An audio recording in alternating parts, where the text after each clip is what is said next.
For the next 100 days, I changed Minecraft for the better? This is a cave-only world. I know, what a mess. In this place, every biome that normally sees sunlight is underground. From cherry to oak, woodland mansion to village, nothing has a daylight view, making this challenge a bit harder based on the sheer number of mobs I'm facing. But I'll take on this challenge and turn a little corner of the world into my own, marking one of my best builds to date. So strap in, cause we're starting right now on day 1.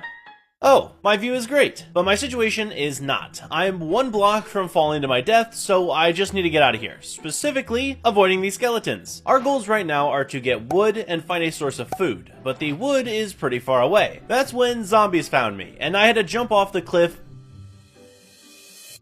barely landing in water. But more dead relatives and green boom booms were after me, so I had to make my way down even further into the bottom level of the world. I saw a tree that I thought I could get to, but mobs really said no. I ran around a bit longer, finally making it to our first wood location, marking off goal 1. I made my wood pickaxe and decided on mining deep slate for a change. Technically, this still works as stone, but it takes twice as long. Cousin Daryl greeted me from the afterlife, taking half of my hearts and starting what I like to call my starvation arc. Anyway, I made some stone tools, got shot by a skeleton, and had to run for my life at 3 hearts. All in all, a great start to the video. Other than running for my life, avoiding the ops, and taking fall damage, I'm admiring the world. The fact I could just go and get full diamond armor right now is pretty fun, but time to make smart decisions. I mined into a wall and game planned how I would get food. 1 is killing zombies for rotten flesh. At 1 heart, that could be game over. 2, I could farm some wheat. Just very slowly. And 3, the option I'm currently opting for, cut down trees for apples. While waiting for the trees to disintegrate, I was actually able to kill a zombie, slightly boosting my hunger, but not really by much. Since I'm already second guessing the apple idea, I went to the fast solution of risking death to crit out zombies. That did give me a couple hearts back and allowed me to move on to another tree patch. This time, I did get an apple, so that I would have one in the chamber. But rotten flesh is still a good idea, so I took almost death to zombies just to get a carrot. That's actually a great find though, but if I eat it now, it'll just be a waste. Cause sooner or later, I'm gonna get a shield, be able to farm skeletons, and get bone meal to mass produce this. I continued the tree strat and zombie killing for a little while longer, regaining hearts over half. From there, we had breathing room to get back on hunting zombies, which hit me off my first pillar I tried to kill them on, but ignore that. Anyway, with food coming in like this, we should be good moving on. The next step was getting some iron, a resource that's actually gonna be pretty hard to get considering we're at the bottom of the y-axis. That didn't stop me from securing 7. 3 for a water bucket, 1 for a shield, and 3 for an iron pickaxe. That pick later went on to getting our first diamond. Things are going pretty smooth in the cave. I continued collecting iron and diamonds while on the run, looking for a secluded forest. Once I had one, I broke all the trees and smelted up half iron armor. But an apple did not seem to grace me this time, so I guess we're walking. I did find the spruce biome though, yet couldn't locate any sweetberry bushes. But we've now crossed onto day 2, so let me tell you my real goal. A village. If I can get to one of those, I will have access to food for life, a bunch of items I don't know if I'll be able to get in this world, and also the safety and security of an iron golem. This is also the time we end our starvation arc and enter the lush cave. Yes, I had finally found a reliable food source that I had completely forgotten about before. Sure, it sucks, but you'd eat lard if you were dying. Anyway, yes, we've got food and spent time gathering a load of it. That got me through my run in the deep dark, spotting biomes like the mesa and jungle, along with seeing sugarcane. I didn't know how rare it was, so I grabbed up all 5. The diamond run was also doing numbers on this level. I already have enough for full diamond, but that's boring, so back to gathering more food. I took some more from the ceiling here and spotted tropical fish. I saved them from drowning and put them in my back pocket for later, along with finding ocean biome after ocean biome full of salmon and cod. Of course, I helped myself to some sushi. No one wants to live in an enclosed space like this anyway. Take it from me, I've never touched grass.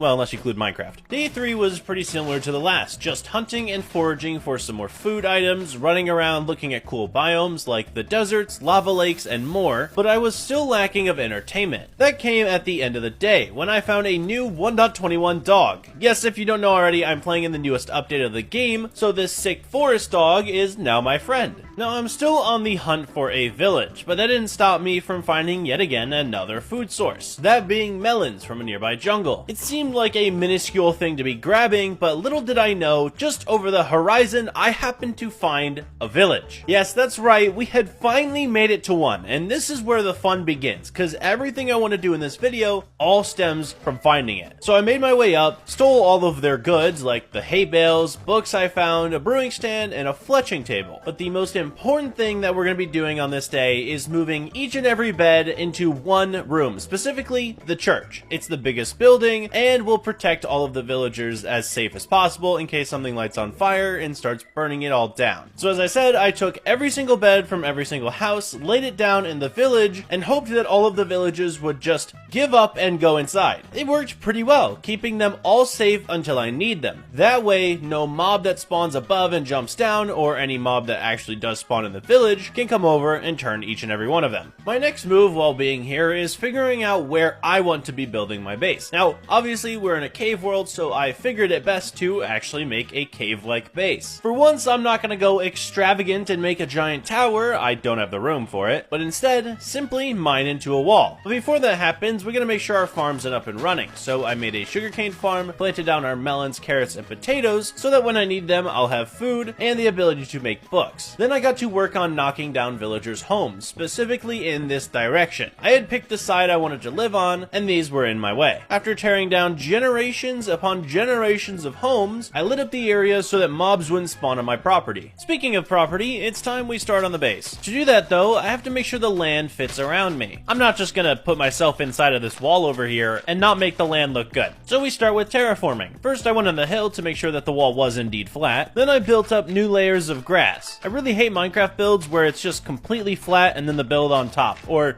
I guess the build in the wall here. I don't really know how I justify this. But it was gonna take a lot of dirt, so I had to farm up a bit more and carve out more of the hill. After that, I had to make a sapling farm for oak, because I'm gonna need a ton of it and I don't really have that much, unless you count stairs. I have a lot of stairs from taking down the villager houses. But since these plants are gonna take a little while to grow, and I don't have a bone meal farm, or any, at the moment, that means I have to go to a nearby local forest. Unfortunately, that local forest was at the very bottom of the world, nowhere close to where I'm at now. But I spent the rest of my days farming up oak. Another thing we need for the build and furtherment of the video is spruce, so I went out looking for a spruce biome. Along the way, I was also able to grab some easy ores like diamonds since we're already on the perfect level for it. When I got to the biome, I mined up a few of the spruce trees and let the saplings fall. Thankfully, we don't need old growth taiga to just get the regular old saplings. And when I returned home, I figured out the perfect area for them. The upper left of our base, this little hill area. I don't really know, I'm not gonna like call it anything, but this is where I'll farm spruce trees. After that was settled, I started on the outline of the base. I want to make it look like a hobbit hole, or at the very least a very large hobbit hole. So I made a giant oak circle with stairs in between to even out the design, and when we step back, it looks pretty good. However, I want to put glass on it, so I had to mine into the rock a little bit and make 3 more layers. That way, in the middle, I can put the window and the glass will all be aligned. But when we look at it, the glass texture is not connected though, so I'm gonna have to fix that. Done. The next day, I used a texture pack to make sure that issue didn't happen anymore, and it looks pretty good. Now all I have to do is mine out the inside and actually make a base. The only way to get there, though, is from the side. So I mined out an entrance a little bit to the right, found a lava pool, and mined into the back. I spent a bunch of time just getting the circular layer of the house done. There was a lot to mine out. It's gonna take a while, especially since we have unenchanted tools. Or do we have unenchanted tools? I'm not looking at the footage. Is that shiny? I can't tell. Again, not looking. Anyway, after spending a ton of time mining up the house, we had made some good progress, but that's when I discovered that we have horses in the village, so I could possibly get leather a lot easier. Thus, I went and mined some gold, made some golden carrots, and didn't know how to breed the horses. I tried to breed them like normally, and they just kind of stared at me. So then I googled it, and apparently you have to make them like you first before you can breed them. I don't know why, that's kind of a dumb rule. If you're trying to mass breed horses, that's going to take a really long time, but we're going to do it anyway. So I made them like me, and then I bred them, and now we have baby horse. Day 14, I went out to find lapis so we can enchant our tools. Aha! They weren't shiny. Well, I still can't see it, but anyway. We went outside the base to look for some lapis, and it was pretty easy access, because, you know, we're in a cave. After that, I got my tools some basic enchants for better mining experience, and continued to hollow out the house. The inside of this place is kind of massive, and I really have no idea how I'm going to decorate it. But at the very least, I know what block's going to be the interior of it, and that's oak wood. well, stripped oak wood. Oak wood kind of looks really bad now that I've like used stripped for so long. Anyway, after we had the beginning of the house hollowed out, I started placing in stacks of oak for the interior. Although, like I said, we're gonna be needing a lot of oak because this is a massive circle. That's why the next couple of days I went to go farm some more oak trees. I really wish you can make a big oak tree, not the annoying ones we have now, like the 2 wide oak trees that are like spruce. Would be really cool. Someone make that mod. Anyway, after I had enough oak, I went back to base, placed in some more on the walls, and then decided to add in oak planks. That way the design looked a little bit different and wasn't boring on the eyes. However, we need spruce for the interior. Thus, I went up to our giant trees and mined them all out. I love looking at spruce. When I had enough, I went back inside and started making the entranceway with a balcony overhang. You'll probably have no idea what that means. I honestly really don't know what that means, but we're designing the inside, and the entrance is gonna have chests on the left and right. So I made like this little porch thing, and then I put like 30 double chests underneath it. That was a lot of double chests, by the way. I also wanted to make areas for all of our important stuff, like crafting, smelting, anviling, and brewing, I guess. But I didn't have all the ores for it, so I went out mining for coal and iron. That way I can make all of the interact blocks, like anvils, stone cutters, and blast furnaces. Another thing we need in the base is enchants, so on the top of the balcony, I hollowed out the backside for the level 30 table. Although it's probably gonna take me a long time to get that level 30, but anyway, back on the house, I made a platform on the left and right side for all my needs: crafting, smoking, furnacing, brewing, basically the one-stop shop for anything I need to do with any item. Another thing I wanted to make was an extension to the build, one inside and out. What I mean by this is the hobbit hole needs a smaller hole on the top right of it, I guess.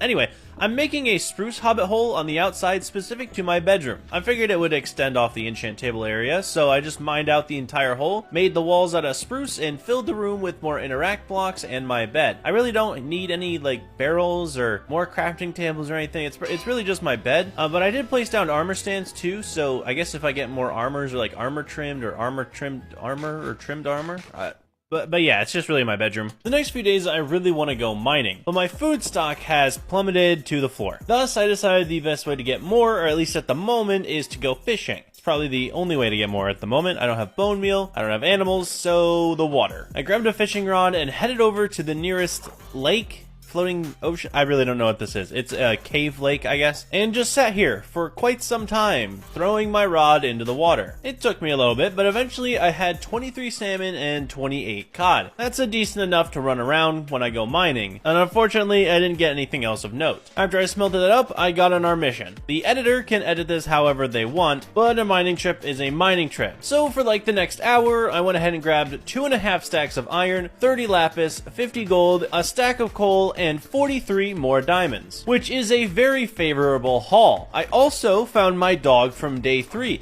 Yeah, I'd like lost him in all of my jumps between biomes, but somehow he just returned to me. Like I got close enough that he teleported over to me. So I safely brought him back to my house, and he is still living there to this day. I think. Days 27 through 29, I wanted to do some terraforming around the base, and specific to that, I saw this really cool waterfall, like to the top left of my base, and absolutely had to do something with it. So I blocked off all of the water and encapsulated it so I can make a pond here later. And I cleaned up all the water leaking onto this area, because I'm sure I can do something up here. Other than that though, I realized that there was a lot of terraforming to do if I wanted to make this place my own. So I grabbed all the dirt that I could and started forming sloping hills. Basically from when I enter my base all the way down to the giant gorge that I'm gonna eventually make, I want it to be a smooth transition where I can plant some farms, maybe trees, have a river, I don't really know yet, but the idea still stands. Although this plan did take a lot of dirt just to map out, like this is literally the outline I'm doing, which meant I had to spend a lot of time gathering dirt from an area that wasn't gonna be an eyesore after I stole it all. Once all the dirt was in place, I got to work on day 30 on the hillside cliffs. Now I have made cliff sides in the past, and they have looked pretty good, so I have a general idea of how I want to make it. I started with the hillside on the left of my base if you leave from the front. Which still, does that work? I don't really know. But it's on the left to me. I made an overhang of dirt blocks that'll eventually turn into grass, and then did indents of stone and decorated it to look like it sloped inward. But after I was done with that, I finally got rid of that weird oak tree farm I had in the village on the main level. I don't think I'll be needing it anymore. And then I mapped out pathways I want in this world. We're gonna go from the entrance of my base all the way down to the eventual gorge, and then we'll do paths on the left and right side where I can climb up a ladder and get on top of these hills. By the end of the day, I put the path in place and we had a rough idea of how the base was gonna look. Days 31 and 32 comes the beautification arc. Since the pathways are in place, it's time I got to work on decorating the area out front. On both the left and the right side, I added in a very small waterfall leading into a river which led into a pond. It was a very simple design, literally like a one-block stream, but its purpose is to hydrate the crops while looking good. Then I gave each waterfall a nice stone trim to simulate the stream. After that was done, the farms were up next, which I started with a leaf outline. Green oak leaves just look really good, especially when they're used on farms. And once I had the farms in place, next was hoeing the ground and planting in the seeds. But I don't have a ton of that, so I moved on to the final things. Bridges. Technically, I can just jump over the stream and get to the next area, but that would seem pretty boring. So instead, I did like a double trapdoor campfire bridge. I don't know, it's really small, but I use it a lot and I really like it. And to finish out the day, I planted some trees and bone mealed them in the area to get the exact height of the trees that I wanted, as well as making sure it all looked good. I think I spaced them out well. Now I wanted a quick break from building. We had been going at this for a few days now, and it only felt right to finally go to the Nether. Now the reason I'm going to the Nether is quite dumb. I mean, it's fairly normal to go there and, you know, look around, maybe go to the Nether fortress, find a bastion, but no, I'm looking for quartz. I don't know why, but I wanted to level 30 enchant. I just didn't have a level 30 enchant table, so I kind of went around the Nether just gathering a bunch of quartz and levels for no reason at all. I don't know, why are we doing this? Stop mining the quartz. Stop! But since I am an idiot and forgot about this, I went back, grabbed all the gold that I had, returned to the Nether, and threw it at a pig, hoping for a ton of leather trades. Unfortunately, I only got around 15, which wasn't great. When I left, I remembered that we had horses, but I have not been keeping up with the breeding process, so we don't have a lot, and they're not going to really make up for the lack of leather that I have. It's just going to take a long time for those, so we might need to come up with plan B. Which comes in the next couple of days, where I am back in the Nether, and instead of mining for quartz, we're going strictly for gold. But I don't have fortune or even silk touch to make this better, so instead we're just mining the regular ore like an idiot. But I got around like 12 stacks of nuggets when I found a bastion. Inside, I lured away all of the guards on the chest just by simply mining them out of the world. I don't know why they chased me, I have a faster pickaxe. After they were all nice and burning, I went to the chest to check out if there was a ton of gold inside, and there wasn't. I mean, there's a little bit, but nothing too amazing. Then I found a horde of pigs in a hole, but some were brutes, so I had to be careful taking them out, which got me down to half of a heart. I don't know what I was doing. I was being very reckless, but that was the perfect opportunity to trade. I just didn't have the gold crafted yet. Turns out going for gold nuggets without a crafting table is a really dumb idea. So I made my way over to a warped biome, mined down the tree, made a crafting table, crafted the ingots, and went back to the bastion where I threw all of the gold into the pigs. Now I thought a little bit over a stack of gold was quite a lot, but not for these guys. They went through it really fast. I got 28 leather out of that though, so I guess all in all it was a pretty good trade, but there was still more loot residing in the bastion. On the lower level I had to be extremely careful, but I was wearing gold this time so they wouldn't exactly target me. In the chests I found more leather,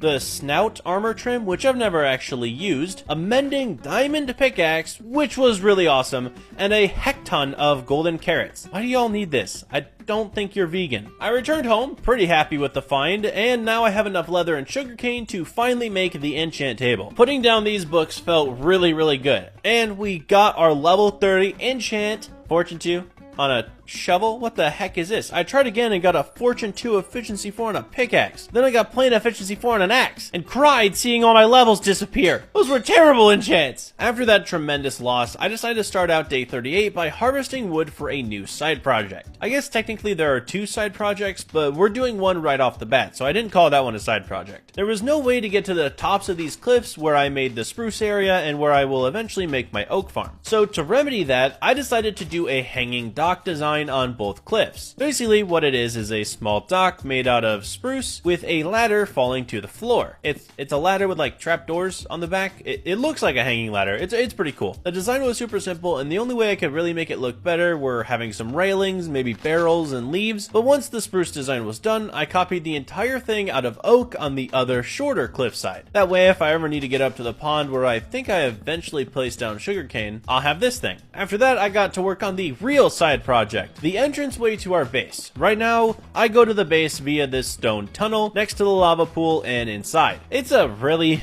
bad way to enter the base, so it's finally time to change that. I hollowed out the entrance, making a 3x3 area, and determined the wood pattern I was going to be using. Of course, we're mixing in both spruce and oak. Then I determined the slope of the entrance, because we do technically walk up and into the base, so I had to figure out the pathing for that. Then I put in some walls, decorated the corners with like little leaf areas and crafting tables. It looks alright. And that's when I ran out of oak wood. I couldn't continue the project any further, so I took some bone meal and farmed up a bit more outside the base. Unfortunately, there are no tree cutting mods, so I had to do this manually. Alright, 1.21 wasn't updated for this yet. After getting all of the oak that I needed, that's when I realized the Fire Nation attacked. Oh, no, no, no, no, no, no, no, no, no, no, no, no, no, no, no, no, no, no, no, my entire house, it's all wood. It's all wood. I had forgotten a missing lava connection to our house, which caused a lot of it to burn down, most devastatingly being the bookshelves that I just worked so hard to get. A lot of them burned down along with the entrance to our base.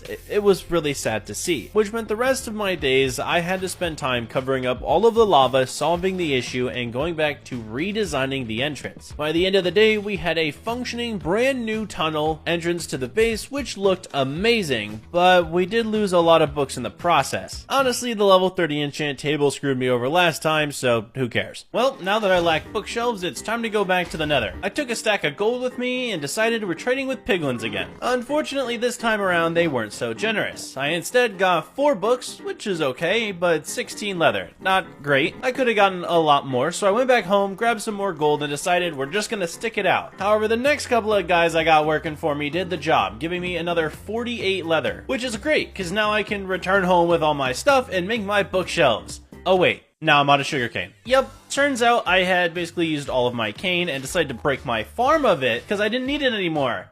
Haha. I mean, I did still have a little bit, which was planted in our farm/river area, but I needed a lot more. That's when I walked outside and, spotted some cane at basically max height, but it was a lot, so I think I might go for it later. But day 43 was really meant for chores. I went over and chopped down some spruce trees for more Fletcher trades. You'd think it's for emeralds. I mean, yeah, emeralds is pretty good, but I'm also getting XP for once I do get that level 30. And that's when I noticed that the farms are actually grown for once, so I was able to harvest them. I never really harvest the farms that I make in videos. I don't know why, I just never seem to need that stuff. I don't know, I played Minecraft a little weird. Once that was all done, I decided to take the hike to go get that sugarcane. It was really high up, it took a lot of building, but hey, we got it, and we can see our house from here, which is pretty cool, but it wasn't enough sugarcane to like make anything, so we're just gonna have to plant it down and hope it grows real fast. But now that we have bookshelves pretty close to mine, I realized that the horses are probably not good to have anymore. I mean, sure, I've kind of bred them throughout the 100 days, we have a decent amount of them, but I don't really feel like killing them for leather when it's a lot easier to trade, apparently, and faster. So instead, I just decided to keep a couple of them and pen them closer to our house. I don't know what I'll use them for, if I'll use them for anything, but at the very least we have a horse we can ride, I guess. Then I went back to trade for emeralds and chop some more spruce trees. That's because we're leveling up the farmer villager. Nope, that has nothing to do with this. Hold on, just give it a minute. We're leveling up the farmer villager with emeralds that I got so I can get golden carrots. That way I'm not starving to death. And by that time, the sugarcane had grown up enough that I was able to make our full level 30 enchant table.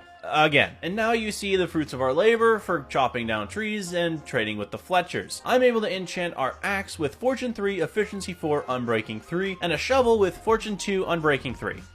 That could have been better. Day 46 could have been a more important day, but I decided to re-roll a librarian for a looting 3 book the entire day. I don't remember why I wanted the looting 3 book either, actually, so I guess just enjoy the re-rolling. I'm sorry. The next couple of days, I start out by Fletcher trading for some levels and enchanting a sword with Sharp 4, Sweeping Edge 3, and Unbreaking 3. And then I added looting to— oh, now I remember the plan. We're gonna go to the nether roof. And by nether roof, I mean overworld roof, because again, we're in a cave. Yes, technically above me is bedrock, which means we're gonna have to break through it. So I'm gonna need some things to do that. The most important one out of every item we're gonna need is gunpowder, which is why I got looting, so I can go run around and get it. But since that's only one of the other parts, I had to make sure I had every other item. We need redstone, sand, pistons, obsidian, trapdoors, and I was gonna say gunpowder, but I already said that, so Move on. After I established everything that I needed, we went out hunting gunpowder. Thankfully, we're in a very dark area, which means that creepers are gonna spawn everywhere. I was able to run amok around the world and gather up enough gunpowder to make 24 TNT. Once I had everything, I mined up to the top of the world using my waterfall area and found the exact top block of the world. That way I can pearl through all the way to the top and I won't die to suffocation. Once I was up there, I built the machine to break bedrock. Now what you do is you light the TNT and make yourself go down with the trapdoor and then try and spam place the piston for it to hopefully work. Unfortunately,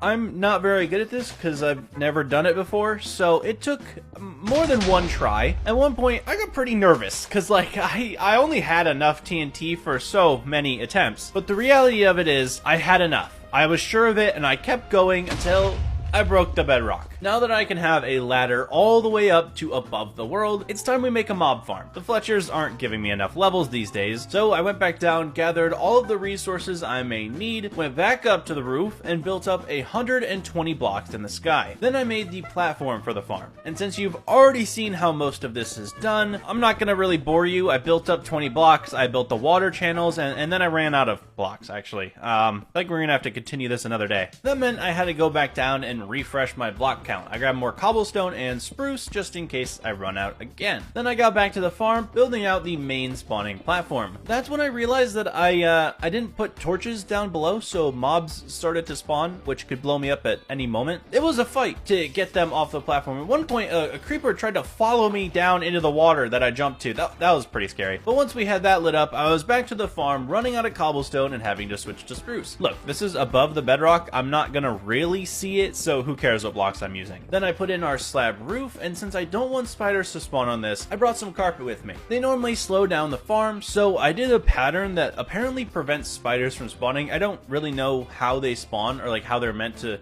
But anyway, apparently this makes it so that they won't. Unfortunately, I didn't have enough, so we'll have to get wool another way. After that, the farm's technically done, so I went down to wait for it when phantoms spawned and tried to knock me off. I really didn't ask for sky demons, so I killed them, and that's when our mob farm started to work. It was a little bit slower than I liked, but it's still really good compared to, well, Fletcher's. So after completing the build, I went back down to base and realized it's on fire again. What in the world are we doing? First thing I did was run inside to check out the books, because I had to make sure that they were not burning down. Thankfully, they didn't, so then I played firefighter and put it out. But man, oh man, this is the second time, and if it happens again, I'm gonna burn it down myself. But that did mean the rest of my day was looking for the leftover lava channel that I somehow missed, and then rebuilding our tunnel. Again. Day 55, I went to re-roll a villager for a book trade, specifically bookshelf trades. I bought 16 bookshelves because the idea is to set up an enchant table up top the mob farm. I still had some gear that wasn't even enchanted with protection, so when I got up there, I grinded out the farm and enchanted my legs with prot 3, semi-maxing out my gear. Then I wanted to attempt a spider farm because I was pretty sure that spiders were clogging up the mob farm already. And about, I don't know, 40 days ago, I spotted a spawner underneath our base, which technically means it can be active at all times. However, I've never dealt with spiders in a mob spawner before, and the fact that they climb walls is a little tricky for me. I don't really have any ideas on how to make this. All I know is first things first, we're mining out the area for spawning. 4x4 in every direction. I'm pretty sure that's how that works. I'm pretty sure it's 4. After that, I set up the water chamber. We're gonna flow it into a corner and just hope they choose not to climb walls. After that, I set up the killing chamber and waited. It's a pretty rudimentary farm, and it didn't work at all. I mean, if it did, I mean, I kind of killed stuff, but then they would just run into the sky. So nothing was really flowing in, and I had to fix it. Unfortunately, I don't actually know how to fix it. My brain isn't smart enough for Minecraft spider AI. That led to me having to look up a way to do it. Yeah, I know, I try and stay away from tutorials, I try and stay away from that stuff, so I Google imaged what a spider spawner would look like for like 4 seconds, looked at it, and just implemented it into the world, okay? We don't even count that. What I apparently had to do was set up some water at the top, put some signs there, and they climb the wall and then drown to death, which I guess still might drop strings, so it's good. And then in the flowing chamber, the idea is to get them to go over a fence and then onto a slab. I don't really know how that works, but I guess it does. So I implemented that as well, and it did start to work. A lot of them started to drown, but a lot of them also went into my looting 3 sword, which got me a lot of string. That way I could make some wool, go up to the top of the world, get into the mob farm, place down all of our carpet, and get rid of any spiders that could spawn in here. Then I spent the rest of my day healing up my pickaxe, because mining out the spawner was a lot. Day 60, I was still at the farm with the goal to grind up some more levels, but in reality, we had a side quest to get another chicken. I have had one down at my base for however long, and since it doesn't lay eggs because it's technically a hostile mob, I need another chicken. With the spawn rates maximized at the farm, I had a pretty good chance to get a baby zombie riding a chicken. Turns out it happened really quickly, but I missed out on the chance because I didn't have a boat or lead and left the area to go grab one, which meant when I got back up top to the mob farm, it had already despawned. Thankfully though, another one decided to be ready for me. Round number 2 of chicken came down and I rescued it and put it in a boat. Now it is safe and sound, hopefully, when I leave the area, because we're going back down to trade with the librarian for name tags. It literally takes like the max level of a librarian to get there, so rip a lot of my emeralds, but I bought 2 name tags for both my chickens. I named the one that we have already at base Francis, and the other one above Scott. I'm just now realizing those are both male names. It's fine. I led Scott all the way down to Francis and closed them in their own pen. Then I bred them. Turns out, baby spawned, so one's lying to another. Whatever, it's fine. It's finally time to start work on the village end of our base. I want to make a villager breeder and a villager hall on the other side of the gorge that I still have to build. But to accomplish this, I have to cut down every villager house. No one's living in these anyways, so it doesn't really matter. Technically, these are just extra resources that I'm able to grab up. It did end up taking a little while, but now that we've got fairly maxed tools, it was an easy challenge. After that, I got to work on the gorge. I mined out the top layer of dirt and designed how it was going to look. This is like a giant gap that normally would have a river here, but no, it's just gonna make you fall down. I continued mining it until we got down to the stone layer, which ended day 62. The next day, we were able to finish off the gorge and make sure that the design of it on the sides wasn't looking too bad. It does look natural, so it's all fine and dandy. After that, I gathered materials for a bridge. Of course, we're gonna make our way over to the other side, and that starts with spruce pillars. Then, of course, I used an oak floor with campfires throughout. That way, we get a little bit of texture. And of course, for the railings, I decided to use 3 different fence types and trapdoors. It was very interesting, but now we have an official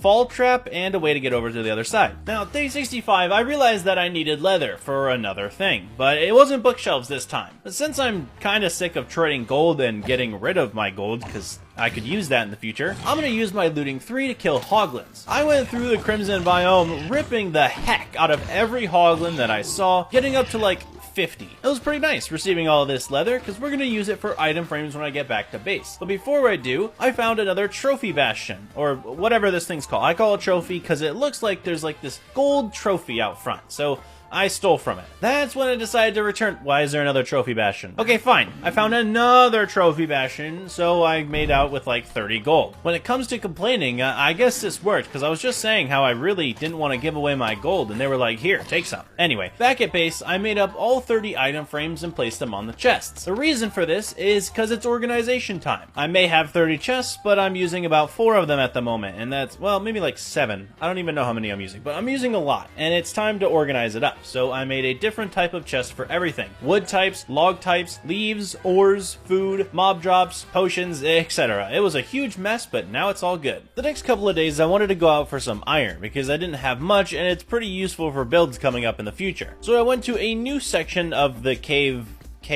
world. I mean, it's a cave in a cave. Anyway, it was basically right next to this giant hump in the world. I don't really know what this is, but I figured there was a structure inside. Also, there was iron around it, which was useful. After grabbing up a bit of iron, I mined inside to find nothing. So I guess I was wrong. This giant hump is somehow naturally generating. But I stuck next to it, continuing to find more and more iron around it until I stumbled upon a trial chamber. Yep, that's right, the big hump was something. This is only the second 100 days where I've actually had experience in a trial chamber, and it all starts the same. Random skeletons thinking they're better than me. I finished off my first trial, not getting a key though, so I moved on to my favorite room ever. This one I call the skeleton stacking room, because every level has more and more skeletons. This is the most annoying part of a trial chamber, is trying to fight hordes of skeletons while just getting keys. When I did get a key, I opened a chest and got iron and a shield. The shield would have been helpful against those skeletons, actually. The next one I tried to time, getting bad omen, because it's the best thing you can get here, which leads to the ominous trials. But since we still have more of this place to go, I continued farming up more and more trial keys, using those to get wind charges, ores, and more bad omen from whatever these crate things are. However, this is only stage 1 of the day, because after I farmed up all the keys that I could, I went back for the ominous ones. Drinking a bad omen in the breeze room started off the ominous trial. However, after defeating the trial, I got steak. So that's cool, I guess. Then we went on to farming more of the spawners, fighting off diamond skeletons, getting me my first ominous key. Then my second one after another spawner, and I decided to open up one of the OP ominous crate thingies. I got the flow armor trim, wind charges, emeralds, and diamonds. This started a succession of me opening up the ominous crates and getting pretty much nothing. I'll list it off. We got some discs, wind charges, a bad omen, a banner, some arrows, more wind charges, emeralds, you think we have enough wind charges yet? But even after spending 3 days down here, I still didn't get the mace head. I never do. I never will. I don't understand. And when I got back to base, I realized my gear was extremely broken. So I set it up on one of our armor stands in our bedroom to put mending on later, because I don't have that right now. The last couple of days were fairly exciting, so I decided to calm down a bit. I grabbed some bone meal and put it all over the land. Everything here was pretty flat and boring since I built it up like 60 days ago, but I beautified it a little bit. Then I moved on to chopping down a bunch of spruce trees. Not only am I going to be needing these for trades, but I have some builds coming up that I really want to do. Speaking of builds, after farming spruce trees for what felt like forever, I went on to mining deep slate. I didn't want to do it too far away from the base, but I also didn't want to do it too close, because I don't want this like giant lump of non-deep slate in my world. So I headed down to a nearby area and chopped out a huge portion of the world. Now that most of the preparation was done, I got back to the village. First up was fixing all of these path blocks. There are way too many of these, and it's ugly, like very ugly. So I went around getting rid of them and returning them to grass, or I guess dirt, and then they'll go back to grass. After that, I made sure to gather up all of the stuff I'll need for this villager trading hall idea I have. We grabbed oak, spruce, and deep slate. Pretty much everything I'll just need. Then I began building. First was the middle part, which was going to be like a 2-story with a spruce outline and oak middle. Then on the left and right side of this, I'll have the stalls, I guess. We start on the right side, where I separated out the stalls with stripped oak, did my normal spruce pillar outline, and got to the roof by the end of the day, which is going to be a deep slate tile trim with spruce in the middle. However, sky demons attacked, so I had to run back to base. Day 74, I finished off the roof with that spruce inside I talked about, and then started working on the middle layer. Since we had the stalls done, I figured it best to finish off the little house part that we have. I don't think I'll use this place for anything, but anyway, I worked on the second layer of it, building up all of the oak. After that, I had to add in a roof, which of course I trimmed with deep slate and filled in with spruce. Then I moved on to a little bit of decoration on the villager stalls, adding in oak trapdoors for depth, as well as spruce trapdoors to keep the villagers inside. But that's only half of this entire thing done, and since I want to do a cool cut, we're gonna go sit by this crafting table, look at the trading hall, and boom! That's it, now it's done. On day 75, it was finished up, and we have our villager trading hall, which I realized I can't even use this yet, because I need a lot of villagers, and I can't spare them, as we need them for breeding. That realization started one of our longest projects ever, a villager breeder. Not that I've ever made an effective one. First step to this was gathering more resources. Of course, we're going to be needing a lot more oak and spruce. Those are the main wood types, and it wouldn't feel like one of my videos without them. Then we went to planning. I mined out the length and width of this design in the dirt, which required a lot of terraforming, actually. I had to get rid of an entire cave wall. Yeah, this left wall over here, this is in the way. So I had to mine it all out, get rid of it, rework it back into the world to make it look a little bit better, and then dig out the dirt design for the breeder, which outlined all of the sections. Other than adding in spruce, this build is going to require a lot of glass, or at least the tutorial that I'm watching had a lot of glass in it, so I went to a nearby cave desert to get more. It's actually pretty cool having biomes like this just laying around. I know I haven't admired all of the cave biomes so far, but the desert one's pretty cool. Then I took all that sand, smelted it down, and made it into white stained glass. I placed all that in and decorated the outside pillars to match my trading hall build. Then I built up another middle story because I literally can't think of another design for the middle section, and I don't really know what I'm doing at the moment. Then I made the roof, which is again just slanted deep slate with a spruce interior, but I realized I'm gonna have to mine out a bunch of the roof because of poor planning. Yeah, that's right, this build is a lot taller than I expected. After the shell of the build was done and it was looking great, it was time for the breeding part. Inside, the middle is gonna have a drop down for baby villagers. On the left and right, I'll add in farms with beds and composters for farming villagers. That way they can harvest some carrots, throw it at their loved one, and out comes a baby.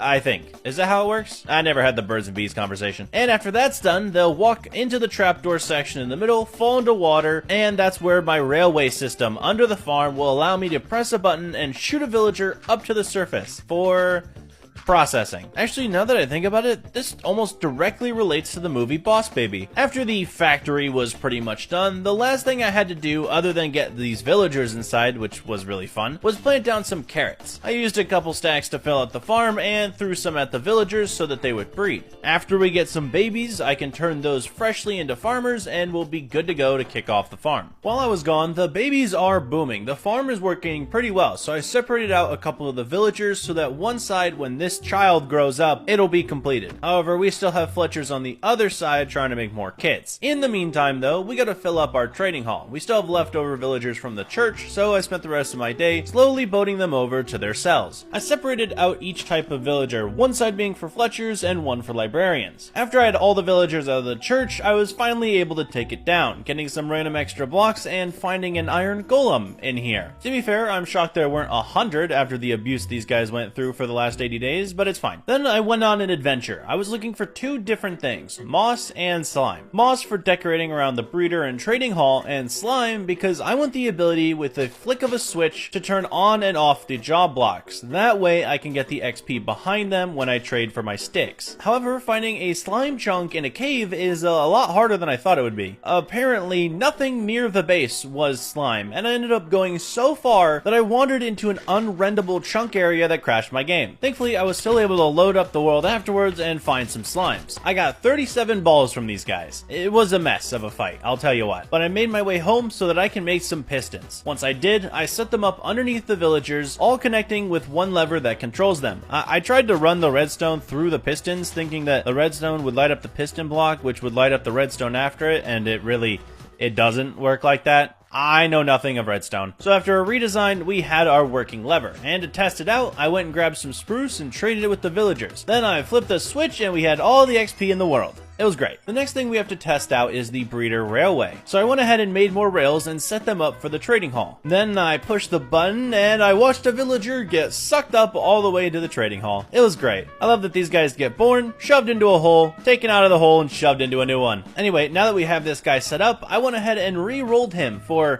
days just trying to get mending. I ended up getting it for 17 emeralds, which is a good trade. It just took way too freaking long. But I was able to combine that with my gear so I can finally wear it after like 10 days of being in half diamond and half iron. I missed my gear. Day 90, we're going for the end. I'm gonna spend the day getting everything I'll need for the venture. First off, buying some bows from the Fletcher. That way I can actually shoot the dragon. I don't really like trying to enchant bows. It takes way too long, so I normally just buy them from the Fletcher and combine them up into something that's useful. Then I went to work on getting more spruce and trading them with the villagers. Because even though we have mending on our armor now, I have 0 durability, so I had to work that up a bit. And the final things we'll be needing are fireworks, arrows, and a mending book combined with an anvil. So when we do find the elytra, we'll have a semi-maxed one right away. Now, of course, the final element is the Eyes of Ender. We don't have any blaze rods because I refuse to go to the Nether anymore. I've been there way too long this video. But we did decide to go back and go to the fortress. I've been there once before, so I already knew where it was. It was just a super long trek away. Once I got there, I farmed up some blazes for the rods, returned home, and decided to brew some strength potions, because I never actually do that and figured it'd be good for once. I remember in past videos, I kind of just take on the dragon, and it takes a little bit too long sometimes, so strength will help a little bit. Oh, and I fed the chickens, which, you know, they're doing well. I just haven't done anything